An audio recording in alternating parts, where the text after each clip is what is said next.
ഇപ്പോൾ Shri P M A Salam Muslim league നേതാവ് telephone ലൈനിൽ. ശ്രീ പി എം എ സലാം, ഇത് എങ്ങനെയാണ് നമ്മൾ ഈ നടപടിയെ കാണേണ്ടത്? മാധ്യമപ്രവർത്തകർക്കെതിരെ കേസെടുക്കുന്നതൊന്നും ഇത് ആദ്യത്തെ നടപടിയല്ല. പക്ഷേ ഇവിടെ ഇപ്പോൾ തത്സമയം ഒരു സംഭവം, ഒരു വാർത്ത റിപ്പോർട്ട് ചെയ്തു, നിങ്ങളുടെ സാന്നിധ്യം അവിടെ ഉണ്ടായിരുന്നു എന്ന് പറഞ്ഞുകൊണ്ട് FIR ഇടുകയാണ്. 5-ാം പ്രതിയാക്കി കേസെടുത്തിരിക്കുന്നു, വധശ്രമം അടക്കമുള്ള വകുപ്പുകൾ ചുമത്തിക്കൊണ്ട്. എങ്ങനെ കാണണം ഇതിനെ? ഈ കേരള ഭരണത്തിന്റെ ഒരു നേർരൂപമാണ് ഇത് കാണിക്കുന്നത്.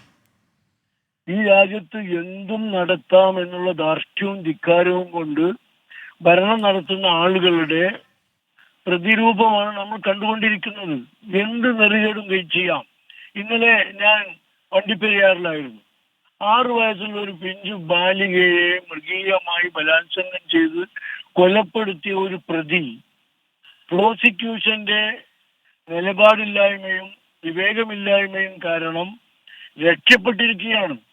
അന്വേഷണത്തിൽ തെളിയുന്നത് മാർക്സിസ്റ്റ് പാർട്ടിക്കാരനായതുകൊണ്ടാണ് കൊലപാതക കേസിലെ, ബലാത്സംഗ കേസിലെ, പോക്സോ കേസിലെ പ്രതി രക്ഷപ്പെട്ടത് എന്നാണ്.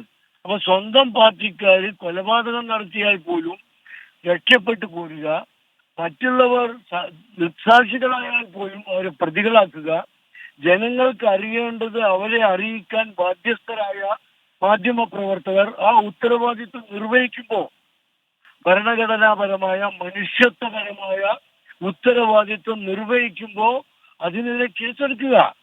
ആ കേസിന്റെ സ്വഭാവം തന്നെ എങ്ങനെ നിങ്ങൾ ആലോചിച്ച് നോക്ക്. കേരള ഗവർണറെ കരിങ്കൊടി കാണിച്ച SFIക്കാര് ഇതിനെ കുറിച്ച് ബഹുമാനപ്പെട്ട മുഖ്യമന്ത്രി പറഞ്ഞത് കരിങ്കൊടി പ്രതിഷേധം ഒരു പ്രതിഷേധത്തിന്റെ ഭാഗമാണ് എന്നാണ്. അതേ കറുത്ത തുണി സഖാവ് പിണറായി വിജയൻ എന്ന മുഖ്യമന്ത്രിയുടെ നേരെ കാണിക്കുമ്പോ അത് വധശ്രമമാണ്. ഇതെന്താ വെള്ളരിക്കാപട്ടണമാണോ? 100% സാക്ഷരരാണ് എന്ന് പറയുന്ന കേരളീയ ജനതയോടാണ് മുഖ്യമന്ത്രി ഇത് പറയുന്നത്.